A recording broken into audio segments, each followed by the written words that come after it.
Well, we're here at B2B Forum, and we're in Boston, and I'm here talking to Doug Kessler, and I have to say, I am a big fanboy, for sure. Thank you. Right? I have a friend who's from Cambridge, and she went to an event a couple weeks ago down in London. She's like, there was this guy that he was just phenomenal. And I go, okay, let me list off people who are there. I was like, was it Robert Rose? No. Was it, Joe? I don't know if Joe spoke. Doug Kessler? I was last. I was the last one you mentioned. Yeah, well, I was just going through the list of people I knew. I said, Doug Kessler? And she goes, yeah. Cool. And then it was just, so you are worldwide, right? Well, famous. thank you very much. A lot of people get disappointed that I'm a Yank when they meet me here because they assume because I'm in London that I'm British, but unfortunately I'm not. Oh, I think that's kind of what all of us, States people want to do. We want to be expats over to London, right? It's pretty cool over there. I do like it. Yeah. So what do you do at Velocity Partners? So I'm one of the co-founders with Stan Woods, and I'm the creative director. So I do the marketing of Velocity itself, but also work on a hell of a lot of client work, trying to do B2B content marketing programs for lots of tech clients.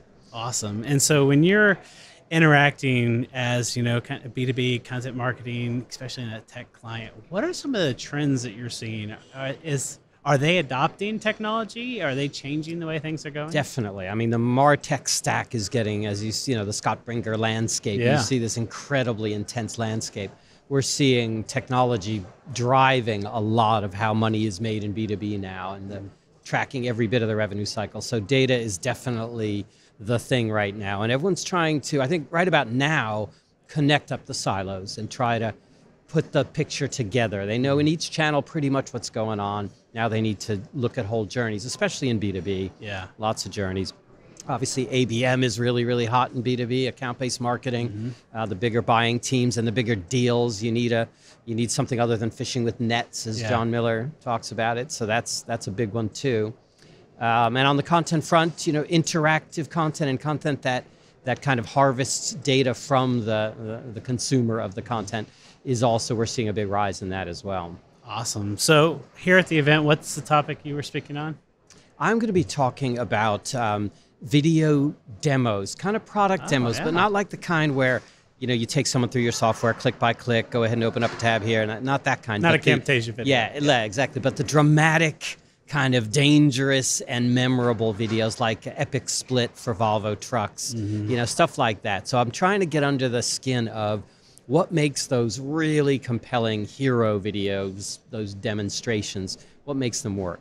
Yeah, and so video marketing is just on the rise. I think everybody's trying to figure out how to get people to stick around, how to get people to engage with beyond your text, beyond even audio. And so, but budgets, right? They're so limited, and it's hard to get good video. What are you seeing teams do when they work with you and also work internally to produce video? Yeah, I mean, I think video has intimidated a lot of B2B marketers because of that. The budgets can get out of hand. And if you're doing high production values and directing and actors and the whole thing, it can get daunting. Yeah. But, some of the examples in my talk are $50 productions, Nice. They're shoot from the hip.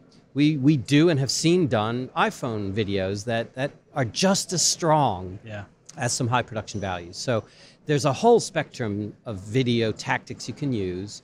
And, we've done the, 6-figure commercial shoot with 10 different departments and 100 people. And I must say they're fun. Yeah. But I also always feel when I'm at these big shoots that this is kind of like archaic stuff. Like for this same budget, I would rather make 10, 15, 20 videos and experiment a lot more, figure out what works. So I think you don't want to have bad production values ever, but there's a way to have, shoot from the hip style, YouTube style, where you signal to people that was intentional. We want it to look like this. And you can actually create really good things for very little money. Yeah. And I mean, it's just, they're so engaging. I look at some of the stuff Dell's doing with some of their videos, and you start to see this change in mentality where it's not just telling our story, it's telling the customer story. And then I love it when they leave the brand completely out of it, right? Yeah, it's like end of clip, and it's like, whoa, you didn't sell me anything, but I love you for it. Yeah, absolutely. I mean, what we're trying to get clients to do more and more is think about what you believe in and then celebrate those values in a video. And if it's a procurement company and they believe that waste is a crime or they hate waste, talk about that. Just in the world, that waste is a terrible thing. You know, your logo at the end will be enough if you need it, really. Yeah. I think there is a real place for that, of just talking about the why you do what you do and celebrating that and romancing it and speaking a bit more to the emotions than just constantly trying to convince people of something. Exactly. And I think if people can stop thinking of case studies like they have for years, right? It needs to be the problem, you know, and then the solution sheet and then all that stuff. It's like, start thinking of them as videos and stories, right? Yeah. Start storyboarding the problems, talk about the good stuff, and then talk about the challenges. Every good story has an epic challenge in it. Absolutely. And usually these stories are touching something very cool, and case studies almost never get to that, you know? You know, you're doing a case study at a zoo. Well, you're in a zoo. Shoot the animals. Get in there. You know, make an actual movie out of it. Don't just have the guy talking. Yeah. I think that's very true. Your CMO just handed you a global campaign with a short deadline and the request to lead with video. You're given a team of you and, well, you. This campaign is asking for 15 videos that need to create awareness and engagement across multiple online destinations, drive demand and lead gen, and measure performance. Whew, calm down. Everything's gonna be okay. We've got you covered. First things first, we're gonna set you up with Video Marketing Suite, which will allow you to access everything you need from a single online location. And it's made for marketers, so you can easily run your campaign yourself. With just a couple of clicks, your videos are uploaded, automatically optimized to work across all screens and devices. You can distribute to your social channels to reach audiences where they are, and then drive them back to a customized branded video portal using Gallery, which you can create quickly, easily, and in multiple languages. For live events, Brightcove offers an easy-to-use live streaming interface, and after you're done streaming, trim the video and post it on demand for people who missed the event. We'll even help you create interactive elements to optimize video for lead generation. To make sense of all this, our analytics platform tracks a number of statistics in an easy-to-use UI. This data feeds into leading marketing automation platforms. You can see who watched and for how long, and what other content they consumed. Then you know what to create and who it's for. We're Brightcove. We'll help ensure that your video marketing is a success. Yeah. And so what else is kind of like, what do you think's on the verge? What are you excited about? Well, one thing that's exciting us, we're trying to invent some new formats that are digital experiences, not, you know, I kind of think that most of content marketing in B2B is still stuck in the Gutenberg era, you know. Yeah. We're doing, it's not print, but it's just about print. I mean, it's a PDF for an ebook, or even SlideShare, which can be very visual, is often very text-based, text-driven. Mm-hmm. And even web pages are, and articles and posts. Really, this is all Gutenberg stuff. Yeah. And so we're experimenting with some formats that are really digital experiences, much richer, much more interactive, much more about the screen and about getting involved, and a new way of telling stories. And that's very exciting. It's also kind of daunting because I'm a linear storyteller. You know, as a copywriter, a writer, I want to take the reader by the hand, lead them through the story, and not let go. Exactly. But we're starting to experiment with some branched things where they can take a different path. And choose your own adventure novels. Yeah, that so kind awesome of thing. As a kid, right? Exactly. And you know, to be honest, I'm not comfortable. I'm out of my comfort zone. I don't like them going off on their own, or browsable experiences. It's like, I don't want them browsing. I want them doing what I want them doing. Yeah. They can go browse after this. But I am learning fast that there are ways to have really engaging experiences. Yeah. And we're also seeing that when we take our Microsoft HoloLens, our augmented reality, and we put it on a tech client, immediately they start to say, like the developers, they start to think of like what it's built of, and the applications are all straight from the code. They're super excited. But we put it on a marketing client or a communications client. Yeah. And we say, okay, now that this is on your head, how could you interact with that prospect? And it's not an article, right? Nobody wants to see Star Wars text in VR, right? Yeah. They want to see. Yeah, exactly. Imagine putting an ebook on VR. Exactly. So our construction clients, they want to take it out and they want to go to the job site and they want to throw the map on the job site. Right? Absolutely. And our hospital clients, they want to be able to go in and see the stories, but then also have diagrams that are live holograms right next to you. Oh yeah, it's that I should have listed as one of the exciting things happening has got to be VR and AR. And you know, there's an app by The Guardian in the UK which is about solitary confinement. Have you seen it? It's like, No. I think it's called 6x2 or 6x4. Oh, I heard about it. You're yeah. in a cell, Yeah. and you hear what they hear, and then it's very intense. Yeah. And yeah, you immediately realize the potential of this thing, but you know, again, that for me is outside my comfort zone, which is the fun part about being in content marketing right now, is get out of your comfort zone, figure out how something works. Yeah, and 360 cameras, Yeah. they're becoming inexpensive. The quality's getting better. Nikon will have a product out in a month that you can get Wow. for like $600. Wow. And it's a marketing team. That's something in your budget. And now you go to a trade show and you can create an experience, right? Yeah. You can put the little Google Glass on, you know, or Google Cardboard on, and then show them what it's like. Absolutely. And that word show is kind of the essence of what I'm talking about today, is let's bring showmanship to B2B. Consumer has been better about this. And showmanship, if you've got that kind of mindset, then these new technologies, you're going to be natural in them, you'll see. But if you don't already have a kind of showmanship frame of mind, of entertaining and appealing to someone's gut instead of just their mind all the time, if you've got that approach, I think you can make the most of these new things. But if you're kind of stuck in the kind of dragging someone through a rational argument, which I confess is most of my career as a B2B marketer, but that's not going to get you into this new stuff. Yeah, and I think we can actually start to look at television, start to look at Netflix and some of these new mediums and say, why are these things actually working? Absolutely. Why are they so entertaining? And I'm pulling value out of entertainment, where in B2B, I just think, oh, there's no entertainment. I've got to be educational. Everything is how to. Well, this is why, I mean, my talk starts with Epic Split, the Volvo trucks, Jean-Claude Van Damme demo.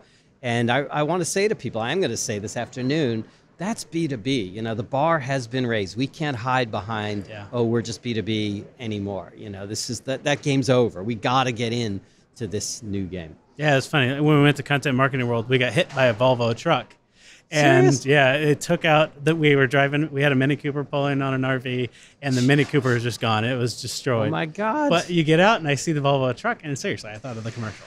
Was there a Belgian hanging off the side of it? Jean-Claude flew over the front of the It the said RV. it was done on a closed road under Exactly. controlled conditions. But no, seriously, you associate equate with the brand. Yeah, those things with the content. Now, did it sell a truck? For me, no. But did I remember who the brand was? Yeah. Did I have an experience with them? Absolutely. I think one cool thing about that demo is that the layman like us, we just see a stunt, and it's cool, very well done.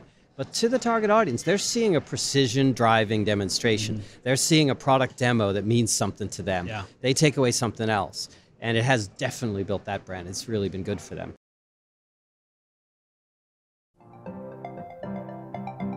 Today, real time is the only time that counts. To stay relevant, you have to stay ahead. Your customers want the right information, right now, wherever they are. So how do you meet the demands of today's customers? By marketing in context. Context accounts for a customer's interaction with your brand. So each touch builds on the next, creating more meaningful experiences for your customers. At Sitecore, we call this context marketing. To do it well, you need marketing technology that has three things: contextual intelligence, content management, and omni-channel automation. Contextual intelligence gives you the information you need about your consumers, so the content you manage is more relevant and is automatically delivered wherever your customers are. The Sitecore Experience platform was built for context marketing, so you can create a more personalized customer experience. Demand more from your marketing technology. Demand more from marketing. Own the experience. Sitecore. What are some of the other examples that you've seen of people doing B2B video really well? Well, let's see. I mean, I'm showing stuff like Will It Blend, the Blendtec guys, and that was, I believe, that was a B2B. That blender was a commercial product at first. Now I think it's also consumer. Yeah, it is. Yeah, and it's a, you know, that's just a great example. Andrew Davis was talking here this morning about, you know, momentum, not just one-off spikes. This guy's been doing it for 9 years. Yeah. You know, I still remember the first video going. Yeah, because I just got my It's iPad fascinating. or my iPhone at the time. I'm like, yeah. no, he seriously just He's put a $500 blending. device in there. Exactly. And hit the People button. love that. Yeah. And you know, there are lots. I mean, for me, one of my favorites, it's not particularly the product demo, it's not at all. In fact, is SEO Moz does Whiteboard Fridays. Yeah. And it's so simple. You talk about, you know, it's not production values. It's simple. It's well lit. It's well prepared. And it's every Friday for 9 years. And it's great advice, right to camera. You know, to me, that's a model of one way to do video. And I would never want anyone to say that's what video is good for. Video is good for everything. Yeah. You just have to, you know, aim it for what you're trying to do. But I love Whiteboard Fridays. And those people who are thinking in B2B, and maybe they're not going to the entertaining side, maybe they are sticking on the how-to. Look at how much how-to is done. Like, go try to fix something on your lawnmower and see how many articles you read versus how many YouTube videos you watch. I've never changed the oil in anything, but I changed it in my RV, and it was like I had to watch 3 different videos to trust it, right? Right. And I think the B2B marketers are the same way. When you're getting into content strategy, the biggest problem, right? Nobody's documented. Right. You put the video out there, and you can actually see a person. You can have an emotional tie to them. You can build in that empathy through the words and the way you're talking, the way you're presenting the content. That's right. And it just calms you down. Yeah, and also there's this great signal that goes on, which is, I'm here for you. So when Rand Fishkin does the Moz ones, it's like, I'm here to help you. That's what I'm here for. And you really think he is, and he is. And that signal alone is worth a hell of a lot to your brand. You know, we're the kind of company that helps people succeed. That's a great message. And I love how, like, counter to that was what Google was doing at the same time with Webmaster Tool videos and Matt Cutts. And I would watch Matt Cutts and I go, I don't trust what you're saying. I don't feel like you're telling me the whole thing. You flip over to Rand, and just the way he presents it, it's like, this is authentic, this is real. That's and it's what he knows. That's right. And it's partly because Matt Cutts can't share everything, and people read his every burp they'll set up a new business for. So he's got to be so careful, you know. Whereas Rand is a practitioner for practitioners, and so he can just, you know, tell what he knows. Exactly. Well, thanks for joining the show. And if you had any parting thoughts for the struggling content marketer out there who is just trying to get the strategy thing figured out, what would that be? You know, I just think simplify your strategy like crazy. Insist on a one-page strategy for everyone to buy into. This is, who do we need to reach? What do we need them to do? You know, what is our goal? It's very, very, very simple stuff. And then you hold all your decisions up against that simple one-page strategy. Make sure everyone agrees to the strategy. This is what kills people, is that everyone's doing a different game, really, and then you're blamed for something you never set out to do, you know, for failing to do something you didn't even want to do. So just that alignment and agreement around a very simple strategy, and then just start trying stuff. Just try this, try that, try this, start seeing what works. And you know, I think enjoy it. I think have fun with it. This is a fun time to be a marketer, actually. Absolutely. And so many new toys coming out, so many things you get to play with. Just don't be scared of them. Just try them. Absolutely. Awesome. Well, thanks for your time. Sure. Thank you. Enjoyed it.